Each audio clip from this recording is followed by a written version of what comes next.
Is there a difference in how you handle fun submissive training? I'm thinking position training, basic protocols, versus more challenging and difficult items such as stopping a submissive from interrupting you when you speak, or any other ingrained behavior that they may come with. Anything that may make them feel like they are wrong or deficient in some way. So is there a difference in how you handle fun submissive training versus serious submissive training? My dear, it is all the same, okay? And the only difference is they enjoy parts of it more than other parts, okay? So the thing is, when you're talking about, I want to address genuine behavior, we're talking about consensual behavior modification, right? So I think your question speaks to those two categories. It speaks to submissive training and genuine behavior modification. And they can go hand in hand, or they can be separate. It depends on the dynamic. It depends on the structure of the dynamic. So correct me if I'm wrong. Let's start there. That's kind of where I see the initial split in your mind. Am I following you correctly, Lena, at this point? Okay.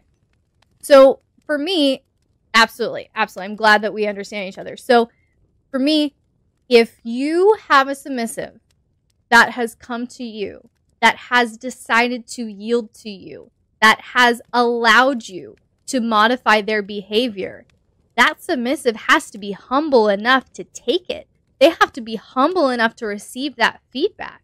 It can't just be all fun and games, or else they don't actually want behavior modification. They don't actually want you to help them grow as a human being. They want submissive training in the context of play. Really, that's what it is. So for you as the dominant, and you asked this question from a dominant perspective, so I'm going to speak to the dominant perspective. If you have a submissive that has yielded to you, that they do want you to mold them and guide them, and they have submitted to that, then you have to, it's actually very easy if you have a submissive with any sort of humiliation or degradation kinks, because then you could be like, excuse me, stop being a fucking idiot, okay? You are better than this. Learn this. Get it together. And you can be biting with your words. You can be harsh with your words, okay? But notice even in that example, you're better than this. You can be better than this. It isn't a shame point. People don't ever change when they feel ashamed. People just hide their bad behavior better, okay? People write that down, tattoo it, put on your mirror. I don't care. People never change because you yelled at them enough, you made them feel bad about themselves enough, you shamed them, you backed them into a corner enough. No, change, authentic, true change happens when you feel empowered and autonomous to make that decision, and when the lack of change in your life has cost you enough. So, circling back, if your submissive wants to change and has yielded to that change, then you have to be willing and ready and able as the dominant to have hard conversations, to call them out, to hold them accountable, and to be consistent about these things. If you do not want them to interrupt you, then every fucking time they interrupt you, they get smacked across the face and they get gagged. And then you have a discussion as to why that is disrespectful and why that is not allowed. You see what I'm saying? You can incorporate the fun elements of submissive training into behavior modification. They can be very interchangeable. But if this is something that your submissive doesn't have a humiliation or degradation fetish, and they're very, very sensitive to feedback, they're very insecure, they're working through their own trauma and attachment styles, things like that, then I would say Oreo your feedback. Praise, criticism, praise. Okay?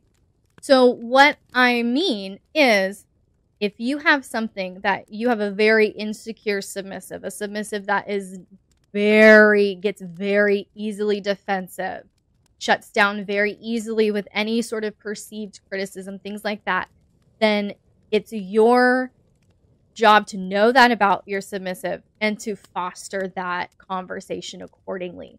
where you can confront them. And we'll use your example about the interrupting. You can confront them in a very calm way. You don't have to be coming down on them and you can be like, we're going to have a conversation. I'd like you to kneel on the floor for me, please. All right, do I have your attention? Okay. Now, as I'm speaking, I'm going to request that you maintain silence. Nod your head if you understand. Very good. Okay. So earlier today, when we were in conversation, you interrupted me while I was in the middle of a very important thought. And this is how it made me feel. This was disrespectful. And this is why I don't allow this behavior. So this is something that we will now begin to train around. It can be that simple. So again, if you have a submissive that is very into degradation and humiliation, then you don't have to be that gentle, that soft about it. You can grab them by their hair in any way, shape, or form and be like, excuse me, beta. What the fuck? Do you think that's actually your place?